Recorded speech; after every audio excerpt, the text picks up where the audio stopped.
नमस्कार दोस्तों, मेरा नाम आशीष है। आज हमारी बातचीत होगी राजनीति विज्ञान के विषय पर। यह वीडियो कक्षा 12वीं की पाठ्यपुस्तक समकालीन विश्व राजनीति के छठे अध्याय अंतर्राष्ट्रीय संगठन पर आधारित है। तो मेरा सुझाव है कि इस वीडियो को आप सहायक के रूप में इस्तेमाल कर सकते हैं। इसके अलावा आप अपनी पाठ्यपुस्तक का अध्ययन करें और परीक्षा की तैयारी के लिए सभी प्रश्नों के उत्तर लिखकर अथवा बोलकर उसका अभ्यास ज़रूर करें। धन्यवाद। जैसा आपको मालूम है कि 1991 में सोवियत संघ के बिखरने के बाद एक नए विश्व की स्थापना हुई। इस नए विश्व में अमेरिका एकमात्र महाशक्ति के रूप में स्थापित हुआ। तो इस अध्याय में हम इसी सोवियत संघ के बिखरने के बाद अंतर्राष्ट्रीय संगठनों की भूमिका के बारे में पढ़ेंगे और हम देखेंगे कि इस नए विश्व में नई चुनौतियों का सामना करने के लिए अंतर्राष्ट्रीय संगठनों के पुनर्निर्माण की बातें हो रही थी और सुधार की प्रक्रियाओं और उनकी कठिनाइयों की एक मिसाल संयुक्त राष्ट्र संघ की सुरक्षा परिषद में होने वाला बदलाव यह भी है। संयुक्त राष्ट्र संघ में भारत की बड़ी भूमिका रही है और इससे भारत का जुड़ाव और सुरक्षा परिषद के सुधारों को लेकर उसका विशेष दृष्टिकोण अपने आप में जानकारी का एक अहम विषय है। इस अध्याय का अंत इस सवाल से किया गया है कि क्या संयुक्त राष्ट्र संघ ऐसे विश्व में कोई भूमिका निभा सकता है जिसमें किसी एक महाशक्ति का इतना दबदबा हो। तो इस अध्याय में महत्वपूर्ण भूमिका निभाने वाले कुछ अन्य अंतर्राष्ट्रीय संगठनों की भी चर्चा की गई है। तो ये सब हम लोग देखेंगे। इस अध्याय के मुख्य खंड कुछ इस प्रकार है। हमें अंतर्राष्ट्रीय संगठन क्यों चाहिए, इसकी प्रासंगिकता, आवश्यकता, अनिवार्यता, इन सब विषयों पर प्रकाश डालेंगे। संयुक्त राष्ट्र संघ के इतिहास के बारे में पढ़ेंगे। इसकी संरचना कैसे हुई, इसकी स्थापना कैसे हुई, किन कारणों से, और इसका विकास कैसे हुआ। शीत युद्ध के बाद संयुक्त राष्ट्र संघ में सुधार की आवश्यकता और कैसे प्रस्ताव हैं, क्या अनुरोध हैं, किस प्रकार के सुधार की आवश्यकता है, प्रक्रियाओं में सुधार और ढांचे में सुधार। उसके बाद हम लोग पढ़ेंगे संयुक्त राष्ट्र संघ का न्यायाधिकार, संयुक्त राष्ट्र संघ में सुधार और भारत की विधि संगत मांग, दावेदारी, भूमिका तो है। और फिर अंत में एक ध्रुवीय विश्व में संयुक्त राष्ट्र संघ की भूमिका और इसकी प्रासंगिकता। आइए एक एक कर इन अनुभागों का अध्ययन करें। सबसे पहली बात जो सामने आती है वह है कि इस तरह के अंतर्राष्ट्रीय संगठन हमें क्यों चाहिए, इनकी ज़रूरत क्या है, इनकी अनिवार्यता क्या है। क्योंकि बहुत लोग तो इसे सिर्फ बतकही का चौपाल मानते हैं, लेकिन आइए हम लोग इसकी जानकारी लेते हैं दो ऐसे लोगों से जो संयुक्त राष्ट्र संघ से बिल्कुल अंदरूनी रूप से जुड़े हुए हैं। तो पहले विचार हैं डेग हैमरसोल्ट के, जो संयुक्त राष्ट्र संघ के दूसरे महासचिव रह चुके हैं। उनका कहना है संयुक्त राष्ट्र संघ का गठन मानवता को स्वर्ग पहुंचाने के लिए नहीं, बल्कि उसे नरक से बचाने के लिए हुआ है। दूसरे विचार हैं शशि थरूर के, जो संयुक्त राष्ट्र संघ में सार्वजनिक सूचना और संचार के पूर्व अवर सचिव रह चुके हैं और उनका कहना है बतकही की चौपाल, ठीक कहा आपने। संयुक्त राष्ट्र संघ में खूब बैठकें होती हैं, दनादन भाषण होते हैं, खासकर आम सभा के वार्षिक सत्र में। लेकिन जैसा कि चर्चिल कहते थे, हथियार लड़ाने से बढ़िया है कि जबान लड़ाई जाए। क्या यह बात बेहतर नहीं कि एक ऐसी जगह भी हो जहां दुनिया के सारे देश इकट्ठे हों और कभी कभार अपनी बातों से एक दूसरे का सर खाएं, बनस्पत लड़ाई के मैदान में एक दूसरे का सर कलम करने के। तो ये दो उदाहरण एक महत्वपूर्ण बात की तरफ इशारा करते हैं। अंतरराष्ट्रीय संगठन हर मर्ज की दवा नहीं, लेकिन फिर भी वे अत्यंत महत्वपूर्ण हैं। क्यों? क्योंकि वो युद्ध टालने में हमारी मदद करते हैं, शांति स्थापना में हमारी मदद करते हैं। तो अंतरराष्ट्रीय संगठन युद्ध और शांति दोनों के मामलों में हमारी मदद करते हैं। वे देशों की सहायता करते हैं ताकि हम सब की बेहतर जीवन स्थितियां कायम हों। देशों के बीच मनमुटाव और झगड़े होते हैं, लेकिन इसका मतलब यह नहीं कि अपने वैर विरोध के कारण वे एक दूसरे से लड़ बैठे, युद्ध ठान लें। तो इसकी जगह वे विभेद के मामलों पर कुछ बातचीत कर सकते हैं और उसका एक समाधान ढूंढ सकते हैं शांतिपूर्ण रूप से। अधिकांश झगड़ों और विभेदों का समाधान तो बिना युद्ध के ही किया जाता है, लेकिन ये एक ऐसा तथ्य है जिस पर कम ध्यान जाता है। जब युद्ध होता है, तो सबों का ध्यान जाता है, लेकिन जब शांति होती है, तो युद्ध टल गया, इस पर ध्यान लोगों का कम जाता है। तो इस संदर्भ में अंतर्राष्ट्रीय संगठनों की भूमिका अत्यंत महत्वपूर्ण है। और अंतर्राष्ट्रीय संगठन को कोई ऐसा नहीं समझिए कि यह एक शक्तिशाली राज्य है जिसके कहने पर सभी सदस्य अपने-अपने देश चलाते हैं। इसकी धौंस नहीं चलती है अपने सदस्यों पर। और अंतर्राष्ट्रीय संगठन का निर्माण विभिन्न राज्य ही करते हैं और यह उनके मामलों के लिए जवाबदेह भी होता है। तो जब राज्यों में इस बात पर सहमति होती है कि कोई अंतर्राष्ट्रीय संगठन बनना चाहिए, तभी ऐसे संगठन कायम होते हैं। और एक बार इनका निर्माण हो जाए, तो ये समस्याओं के शांतिपूर्ण समाधान के लिए सदस्य देशों की मदद भी करते हैं। तो अंतर्राष्ट्रीय संगठन एक और तरीके से मददगार होते हैं। जैसे राष्ट्रों के सामने अक्सर कुछ ऐसी विपदाएं आती हैं, जिनको अकेले कर पाना असंभव ही लगता है। मिलजुल कर ही काम कर सकते हैं। अभी जो कोरोना वायरस की स्थिति है, क्या एक देश उसको अकेले कर पाए? अतः इस तरह के चुनौतीपूर्ण मामलों से निपटने के लिए उन्हें साथ मिलजुल कर ही काम करना पड़ता है। कुछ रोगों का तभी खात्मा किया जा सकता है जब विश्व का हर देश अपनी आबादी को टीके लगाने में सहयोग करे। विश्वव्यापी ताप वृद्धि, जिसे ग्लोबल वार्मिंग के नाम से भी हम लोग जानते हैं, और उसके प्रभावों का ही उदाहरण लें। वातावरण में ग्रीन हाउस गैसों के बढ़ने से तापमान बढ़ रहा है। इससे समुद्र तल की ऊंचाई बढ़ने का खतरा है। अगर ऐसा हुआ, तो विश्व के समुद्र तटीय इलाके, जिसमें बड़े-बड़े शहर भी शामिल हैं, डूब जाएंगे। हर देश अपने तरीके से ग्लोबल वार्मिंग के दुष्प्रभावों का समाधान ढूंढ सकता है, तब भी अंततः सबसे प्रभावकारी समाधान तो यही है कि वैश्विक ताप वृद्धि को रोका जाए, और इसके लिए विश्व के बड़े औद्योगिक औद्योगिक जो देश हैं, उनका सहयोग करना बहुत जरूरी है। दुर्भाग्य से सहयोग की जरूरत को पहचानना और सचमुच में सहयोग करना दो अलग-अलग बातें हैं। किसी देश के लिए कोई चीज ज्यादा महत्व रख सकती है और किसी और देश के लिए कोई और बात ज्यादा महत्वपूर्ण हो सकती है। तो देश सहयोग करने की जरूरत को पहचान सकते हैं, लेकिन सहयोग का सबसे बेहतर तरीका क्या हो, इस पर हमेशा इनके बीच सहमति नहीं हो सकती। सहयोग में आने वाली लागत का भार कौन संभालेगा, कौन उठाएगा? सहयोग से होने वाले लाभ का आपसी बंटवारा न्यायोचित ढंग से कैसे हो? मोल-तोल के बाद जो तय हो जाए, उससे कोई मुकरे नहीं, और आपसी समझौते के बाद जो बातें तय हुई हैं, उनसे कोई पीछे नहीं हटे। इन बातों पर सभी देश क्या हमेशा सहमत हो पाएंगे? उनकी इच्छाओं, आकांक्षाओं पर लगाम लगाना संभव हो पाएगा?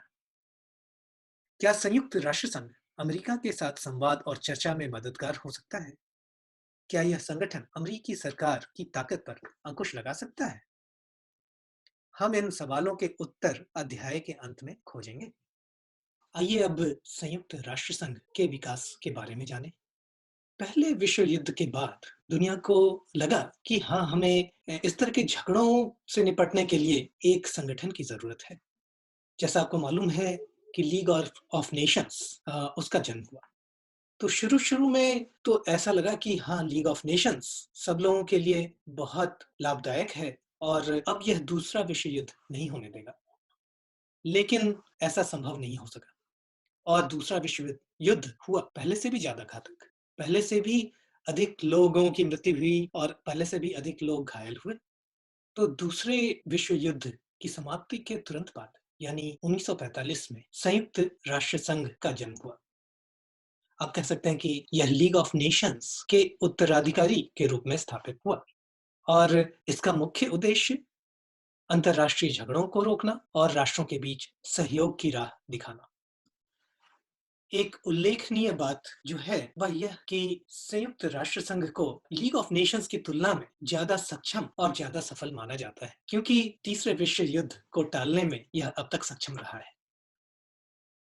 2011 तक इसकी सदस्य संख्या 193 थी, तो करीब करीब सभी स्वतंत्र देश इसमें शामिल हैं और हर एक को आम सभा में एक एक वोट है। इसकी सुरक्षा परिषद में 5 सदस्य हैं जो स्थायी हैं: अमेरिका, रूस, ब्रिटेन, फ्रांस, चीन। और ये सभी दूसरे विश्व युद्ध के बाद सबसे ज्यादा ताकतवर थे। एक तरीके से आप कह सकते हैं महायुद्ध के विजेता भी थे, इसलिए इन्हें स्थायी सदस्य के रूप में चुना गया। संयुक्त राष्ट्र संघ का सबसे सार्वजनिक चेहरा उसका प्रधान प्रतिनिधि महासचिव होता है और वर्तमान महासचिव हैं एंटोनियो गुटेरेस। वह संयुक्त राष्ट्र संघ के 9वें महासचिव हैं और उन्होंने जनवरी 2017 में इसका पदभार संभाला। उससे पहले वो पुर्तगाल के प्रधानमंत्री थे और 2005 से 2015 तक United Nations high commissioner for refugees भी रहे। संयुक्त राष्ट्र संघ की कई शाखाएं और एजेंसियां हैं, उनके बारे में भी हम कुछ और जानकारी लेंगे। आइए संयुक्त राष्ट्र संघ की संरचना को समझने की कोशिश करें। संयुक्त राष्ट्र संघ के प्रमुख अंग हैं सुरक्षा परिषद और आम सभा। सुरक्षा परिषद में 5 स्थायी सदस्य हैं: अमेरिका, रूस, ब्रिटेन, फ्रांस और चीन। सुरक्षा परिषद में इसके अलावा 10 अस्थायी सदस्यों का चुनाव आम सभा द्वारा 2 वर्षों के लिए किया जाता है। एक विशेष अधिकार जिसके बारे में अभी तक मैंने शायद चर्चा नहीं की है और जो स्थायी सदस्यों को प्राप्त है वह है वीटो पावर। यह एक तरह का निषेधाधिकार है जिसके इस्तेमाल से कोई भी स्थायी सदस्य सुरक्षा परिषद में होने वाले किसी भी निर्णय को रोक सकता है। आम सभा में करीब सभी देशों के प्रतिनिधि हैं। आम सभा में लिए निर्णय सभी सदस्य देशों पर बाध्यकारी नहीं होते, जबकि सुरक्षा परिषद के निर्णय सभी देशों पर बाध्यकारी होते हैं। इसके अलावा संयुक्त राष्ट्र की कई शाखाएं और एजेंसियां हैं, जैसे अंतर्राष्ट्रीय न्यायालय, सचिवालय, विश्व स्वास्थ्य संगठन, विश्व व्यापार संगठन, संयुक्त राष्ट्र संघ बाल कोष, अंतर्राष्ट्रीय आणविक ऊर्जा एजेंसी इत्यादि। आप इनमें से प्रमुख कुछ संगठनों के बारे में जानकारी हासिल करें। संयुक्त राष्ट्र संघ की स्थापना 24 अक्टूबर 1945 में हुई। इससे पहले 51 देशों ने इस संगठन में शामिल होने के लिए हस्ताक्षर किए, तो यह 51 देश मूल संस्थापक सदस्य हुए। भारत संयुक्त राष्ट्र संघ में 30 अक्टूबर 1945 में शामिल हुआ। शीत युद्ध खत्म होने के बाद संयुक्त राष्ट्र संघ में सुधार की मांगें बढ़ने लगी। ऐसा क्यों हुआ? आइए जानते हैं। संयुक्त राष्ट्र संघ की जो स्थापना हुई थी वो तो 1945 में हुई थी, दूसरे विश्व युद्ध के बाद। लेकिन इतने समय गुजर जाने के बाद बहुत सारी सच्चाइयां जो 1945 में थी उससे बहुत ही बदल चुकी थी। और शीत युद्ध के बाद यानी 1991 के बाद जो कुछ बदलाव आए वो कुछ इस प्रकार से हैं। पहला, सोवियत संघ बिखर चुका था। दूसरा, अमेरिका अब सबसे ज्यादा ताकतवर देश के रूप में उभरा, महाशक्ति के रूप में। तीसरा, सोवियत संघ के उत्तराधिकारी यानी रूस और अमेरिका के बीच जो संबंध है वो कहीं ज्यादा सहयोगात्मक है। चौथा, चीन बड़ी तेजी से एक महाशक्ति के रूप में उभर रहा है और भारत भी उसी दिशा में अग्रसर है। पांचवा, एशिया की अर्थव्यवस्था बड़ी तेजी से आगे बढ़ रही है। छठा, अनेक नए देश भी अब इस संयुक्त राष्ट्र संघ में शामिल हो गए हैं। जो देश पहले सोवियत संघ के हिस्सा हुआ करते थे वो आजादी के बाद, और पूर्वी यूरोप के भूतपूर्व साम्यवादी देश भी इसमें शामिल हैं। और सातवां, विश्व के सामने अब नई चुनौतियां भी हैं, जैसे जनसंहार, गृह युद्ध, जातीय संघर्ष, आतंकवाद, परमाणु शस्त्रों का प्रसार और पर्यावरण की हानि, जलवायु में बदलाव, महामारी इत्यादि। ऐसे बदलाव को देखते हुए संयुक्त राष्ट्र संघ में भी बदलाव की जरूरत और ज्यादा लगती है। जब सुधारों की बात आती है तो दो तरह के सुधारों का मसला सामने आता है। एक, इस संगठन की बनावट में सुधार और दूसरा, इसकी प्रक्रियाओं में सुधार। लगभग सभी देश सहमत हैं कि ये दोनों सुधार ज़रूरी हैं, लेकिन कैसे सुधार करना है और कब सुधार करना है, इन बातों में सहमति अभी तक नहीं बन पाई है। आइए अगले अनुभाग की ओर आगे बढ़ते हैं, प्रक्रियाओं और ढांचे में सुधार। तो सुधार होने चाहिए, इस पर तो व्यापक सहमति है, लेकिन कैसे यह सुधार किया जाना चाहिए, इस पर सहमति नहीं है और यह मसला कठिन लगता है। तो यहाँ पर हम लोग चर्चा करेंगे संयुक्त राष्ट्र संघ की सुरक्षा परिषद में इसी विषय पर जारी बहस पर। सन 1992 में संयुक्त राष्ट्र संघ की आम सभा में एक प्रस्ताव पारित हुआ जिसमें 3 मुख्य शिकायतों का जिक्र था। पहला कि सुरक्षा परिषद अब राजनीतिक वास्तविकताओं की नुमाइंदगी नहीं करती। दूसरा, इसके फैसलों पर पश्चिमी मूल्यों और हितों की छाप होती है और इन फैसलों पर चंद देशों का दबदबा होता है। और तीसरा कि सुरक्षा परिषद में बराबर का प्रतिनिधित्व नहीं है।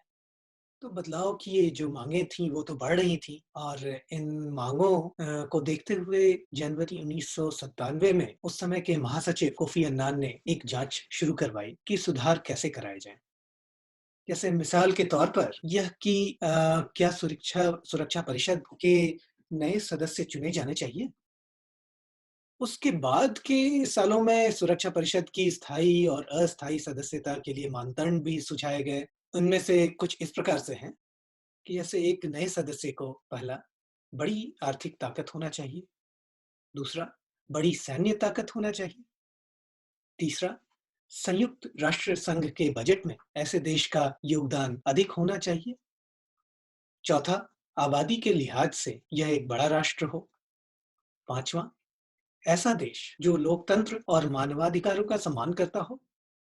और छठा, यह देश ऐसा हो जो कि अपने भूगोल, अर्थव्यवस्था और संस्कृति के लिहाज से विश्व की विविधता की नुमाइंदगी करता हो। अगर इन मानदंडों को आप देखें तो ऐसा लगता है कि अनेक देशों की कुछ न कुछ वैधता है इन मानदंडों में।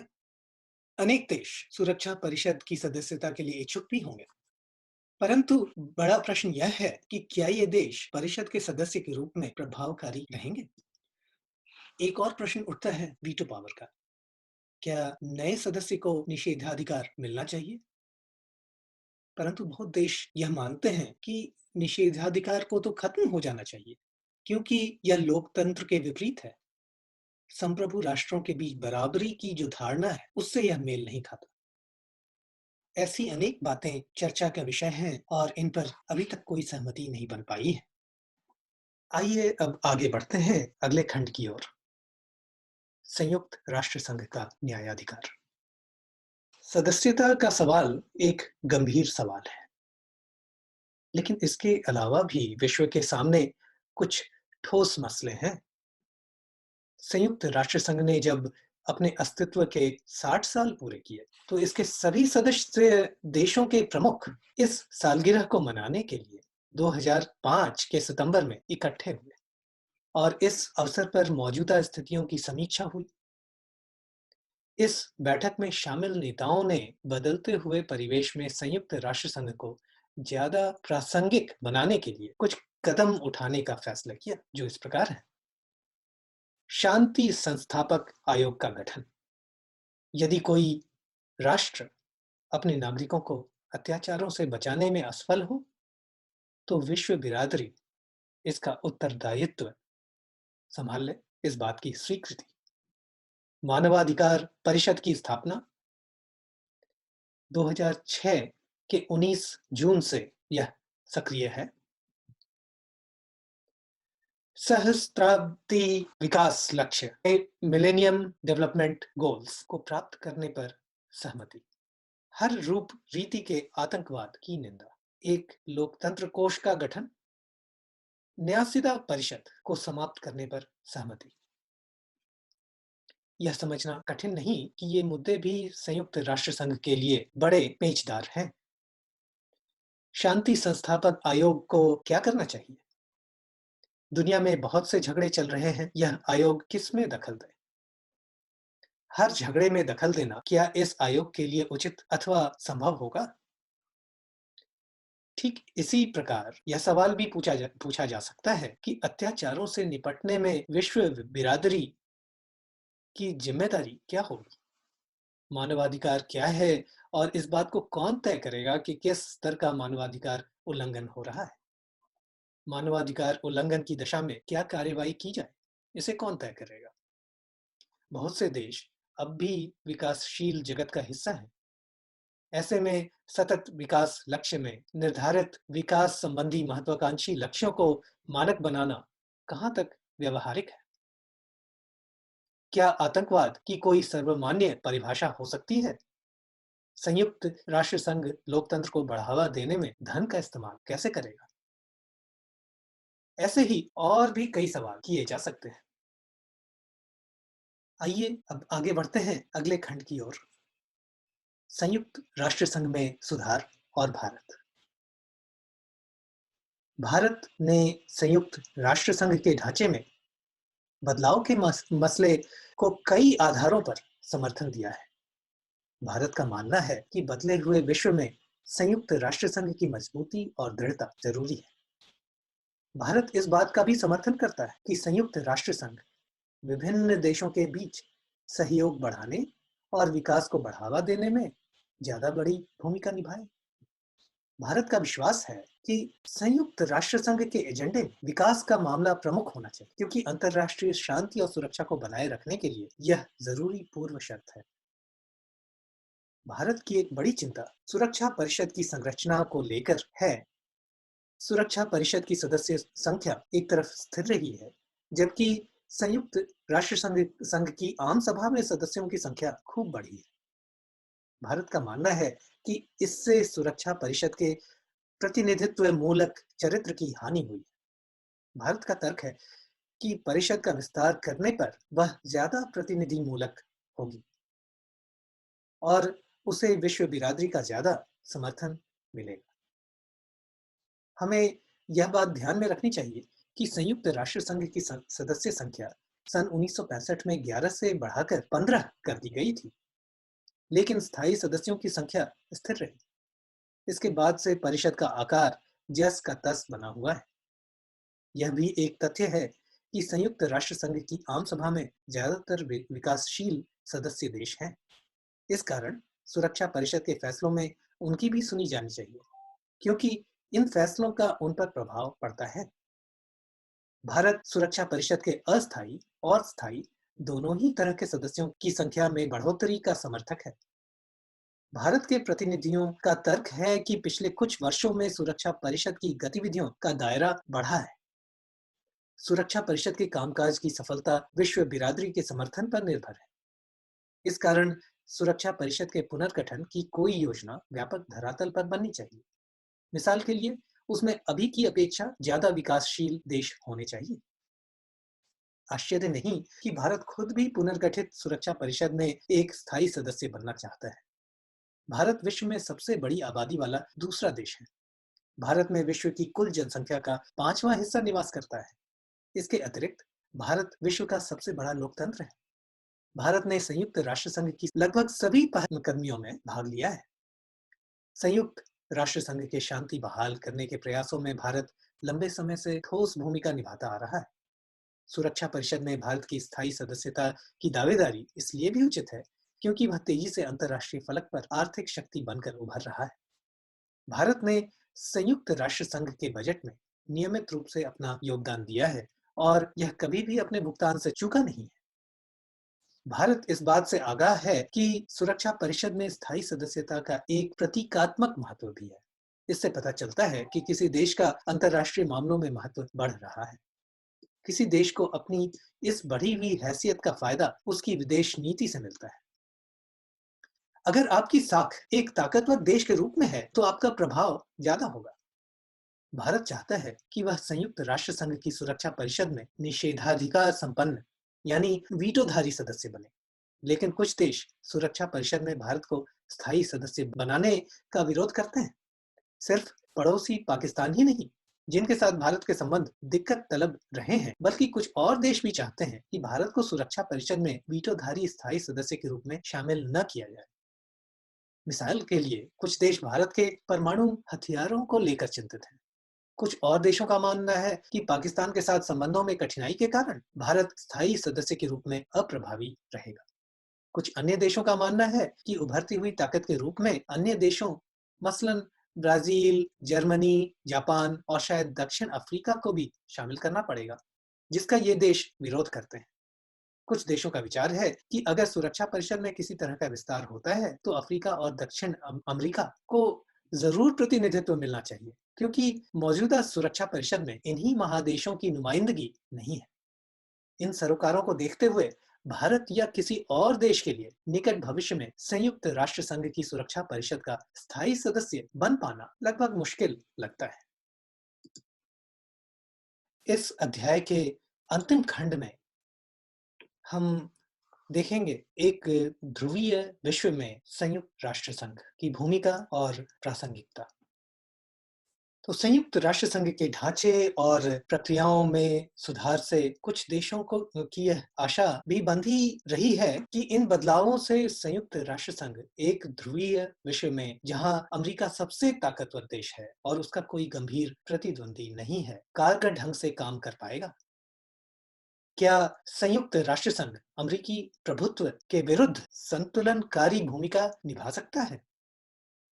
क्या यह संगठन शेष विश्व और अमेरिका के बीच संवाद कायम करके अमेरिका को अपनी मनमानी करने से रोक सकता है? अमेरिका की ताकत पर आसानी से अंकुश नहीं लगाया जा सकता। पहली बात तो यह कि सोवियत संघ की गैर मौजूदगी में अब अमेरिका एकमात्र महाशक्ति है। अपनी सैन्य और आर्थिक ताकत के बूते पर वह संयुक्त राष्ट्र संघ या किसी अन्य अंतरराष्ट्रीय संगठन की अनदेखी कर सकता है। दूसरे, संयुक्त राष्ट्र संघ के भीतर अमेरिका का खास प्रभाव है। वह संयुक्त राष्ट्र संघ के बजट में सबसे ज्यादा योगदान करने वाला देश है। अमेरिका का वित्तीय ताकत बेजोड़ है। यह भी एक तथ्य है कि संयुक्त राष्ट्र संघ अमेरिकी भू क्षेत्र में स्थित है और इस कारण भी अमेरिका का प्रभाव इसमें बढ़ जाता है। संयुक्त राष्ट्र संघ के कई नौकरशाह इसके नागरिक हैं। इसके अतिरिक्त अगर अमेरिका को लगे कि कोई प्रस्ताव उसके अथवा उसके साथी राष्ट्रों के हितों के अनुकूल नहीं है, अथवा अमेरिका को यह प्रस्ताव न जचे, तो अपने वीटो से वह उसे रोक सकता है। अपनी ताकत और निषेधाधिकार के कारण संयुक्त राष्ट्र संघ के महासचिव के चयन में भी अमेरिका की बात बहुत वजन रखती है। अमेरिका अपनी इस ताकत के बूते शेष विश्व में फूट डाल सकता है और डालता है, ताकि उसकी नीतियों का विरोध मंद पड़ जाए। इस तरह संयुक्त राष्ट्र संघ अमेरिका की ताकत पर अंकुश लगाने में खास सक्षम नहीं है। फिर भी एक ध्रुवीय विश्व में जहां अमेरिकी ताकत का बोलबाला है, संयुक्त राष्ट्र संघ अमेरिका और शेष विश्व के बीच विभिन्न मसलों पर बातचीत कायम कर सकता है, और इस संगठन ने ऐसा किया भी है। अमेरिकी नेता अक्सर संयुक्त राष्ट्र संघ की आलोचना करते हैं, लेकिन वे इस बात को समझते हैं कि झगड़ों और सामाजिक आर्थिक विकास के मसले पर संयुक्त राष्ट्र संघ के जरिए 190 राष्ट्रों को एक साथ किया जा सकता है। जहां तक शेष विश्व की बात है, तो उसके लिए संयुक्त राष्ट्र संघ ऐसा मंच है जहां अमेरिकी रवैये और नीतियों पर कुछ अंकुश लगाया जा सकता है। यह बात ठीक है कि वाशिंगटन के विरुद्ध शेष विश्व शायद ही कभी एकजुट हो पाता है, और अमेरिका की ताकत पर अंकुश लगाना एक हद तक असंभव है। लेकिन इसके बावजूद संयुक्त राष्ट्र संघ ही वह जगह है जहां अमेरिका के किसी खास रवैये और नीति की आलोचना की सुनवाई हो सके और कोई बीच का रास्ता निकालने तथा रियायत देने की बात कहीं सोची जा सके। तो संयुक्त राष्ट्र संघ में थोड़ी कमियां हैं, लेकिन इसके बिना दुनिया और बदहाल होगी। आज विभिन्न समाजों और नस्लों के बीच आपसी तार जुड़ते जा रहे हैं। इसे पारस्परिक निर्भरता का नाम दिया जाता है। इसे देखते हुए यह कल्पना करना कठिन है कि संयुक्त राष्ट्र संघ जैसे संगठन के बिना विश्व के 7 अरब से भी ज्यादा लोग कैसे रहेंगे। प्रौद्योगिकी यह सिद्ध कर रही है कि आने वाले दिनों में विश्व में पारस्परिक निर्भरता बढ़ती जाएगी। इसलिए संयुक्त राष्ट्र संघ का महत्व भी निरंतर बढ़ेगा। लोगों को और सरकारों को संयुक्त राष्ट्र संघ तथा दूसरे अंतरराष्ट्रीय संगठनों के समर्थन और उपयोग के तरीके तलाशने होंगे। ऐसे तरीके जो उनके हितों और विश्व बिरादरी के हितों से व्यापक धरातल पर मेल खाते हों। इस अध्याय की समाप्ति से पहले आइए कुछ प्रश्नावली की ओर भी ध्यान दें। पहला, निषेधाधिकार यानी वीटो के बारे में कुछ कथन दिए गए हैं। इनमें आपको बताना है कि क्या यह सही है या गलत है। सुरक्षा परिषद के सिर्फ स्थायी सदस्यों को वीटो का अधिकार है। यह सही है। यह एक तरह की नकारात्मक शक्ति है। यह भी सही है। सुरक्षा परिषद के फैसलों से असंतुष्ट होने पर महासचिव वीटो का प्रयोग करता है। यह सही नहीं है। सिर्फ स्थायी सदस्यों को वीटो का अधिकार है। और घ, एक वीटो से भी सुरक्षा परिषद का प्रस्ताव नामंजूर हो सकता है। यह सही है। प्रश्न 2, संयुक्त राष्ट्र संघ के कामकाज के बारे में कुछ कथन दिए गए हैं। इनमें से प्रत्येक के सामने सही या गलत का चिन्ह लगाएं। क, सुरक्षा और शांति से जुड़े सभी मसलों का निपटारा सुरक्षा परिषद में होता है। यह सही नहीं है। आम सभा में भी कई मसलों का निपटारा हो जाता है। ख, मानवतावादी नीतियों का क्रियान्वयन विश्व भर में फैली मुख्य शाखाओं तथा एजेंसियों के मार्फत होता है। यह सही है। ग, सुरक्षा के किसी मसले पर पांचों स्थायी सदस्य देशों का सहमत होना उसके बारे में लिए गए फैसले के क्रियान्वयन के लिए जरूरी है। यह सही है।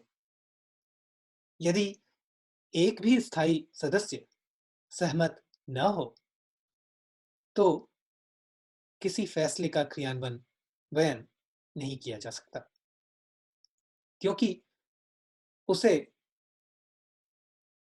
उन स्थायी सदस्यों को वीटो का अधिकार है। घ, संयुक्त राष्ट्र संघ की महासभा के लिए के सभी सदस्य संयुक्त राष्ट्र संघ के बाकी प्रमुख अंगों और विशेष एजेंसियों के स्वतः सदस्य हो जाते हैं। यह भी सही नहीं है। नंबर 3, प्रश्न 3, निम्नलिखित में से कौन सा तथ्य सुरक्षा परिषद में भारत की स्थायी सदस्यता के प्रस्ताव को ज्यादा वजनदार बनाता है। क, परमाणु क्षमता। ख, भारत संयुक्त राष्ट्र संघ के जन्म से ही उसका सदस्य है। ग, भारत एशिया में है। और घ, भारत की बढ़ती हुई आर्थिक ताकत और स्थिर राजनीतिक व्यवस्था। इसका सही उत्तर है घ, भारत की बढ़ती हुई आर्थिक ताकत और स्थिर राजनीतिक व्यवस्था। प्रश्न 4, परमाणु प्रौद्योगिकी के शांतिपूर्ण उपयोग और उसकी सुरक्षा से संबद्ध संयुक्त राष्ट्र संघ की एजेंसी का नाम है। क, संयुक्त राष्ट्र संघ निरस्त्रीकरण समिति। अंतरराष्ट्रीय ख, अंतरराष्ट्रीय आणविक ऊर्जा एजेंसी।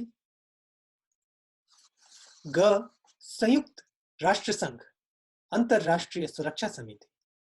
और घ, इनमें से कोई नहीं। तो इसका सही उत्तर है ख, अंतरराष्ट्रीय आणविक ऊर्जा एजेंसी। प्रश्न 5, विश्व व्यापार संगठन निम्नलिखित में से किस संगठन का उत्तराधिकारी है। क, general agreement on trade and tariff. ख, general arrangement on trade and tariff. ग, विश्व स्वास्थ्य संगठन। और घ, संयुक्त राष्ट्र संघ विकास कार्यक्रम। तो इसका सही उत्तर है क, general agreement on trade and tariff. प्रश्न 6, रिक्त स्थानों की पूर्ति करें। संयुक्त राष्ट्र संघ का मुख्य उद्देश्य क्या है? संयुक्त राष्ट्र संघ का मुख्य उद्देश्य विश्व शांति और विश्व कल्याण है। ख संयुक्त राष्ट्र संघ का सबसे जाना पहचाना पद कौन सा है?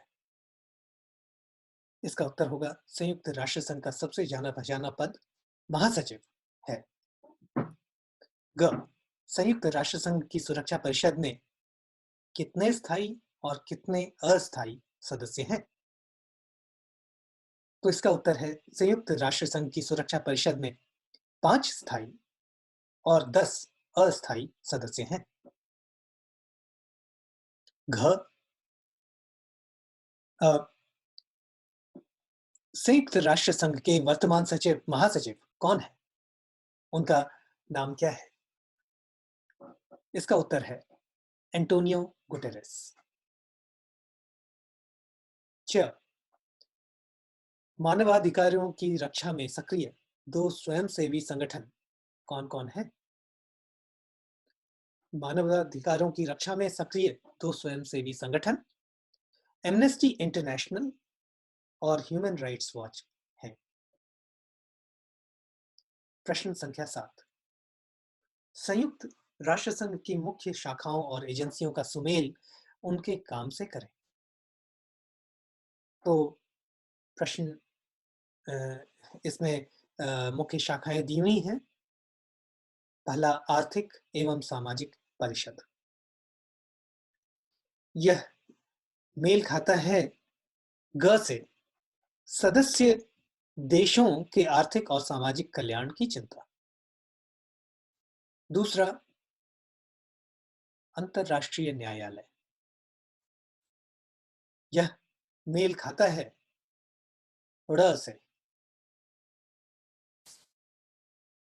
सदस्य देशों के बीच मौजूद विवादों का निपटारा। तीसरा अंतर्राष्ट्रीय आणविक ऊर्जा एजेंसी। यह मेल खाता है घ से परमाणु प्रौद्योगिकी का शांतिपूर्ण उपयोग और सुरक्षा। चौथा सुरक्षा परिषद। यह मेल खाता है ख से अंतर्राष्ट्रीय शांति और सुरक्षा का संरक्षण। पांचवा है संयुक्त राष्ट्र संघ शरणार्थी उच्चायोग। यह मेल खाता है च से आपातकाल में आश्रय तथा चिकित्सीय सहायता मुहैया कराना।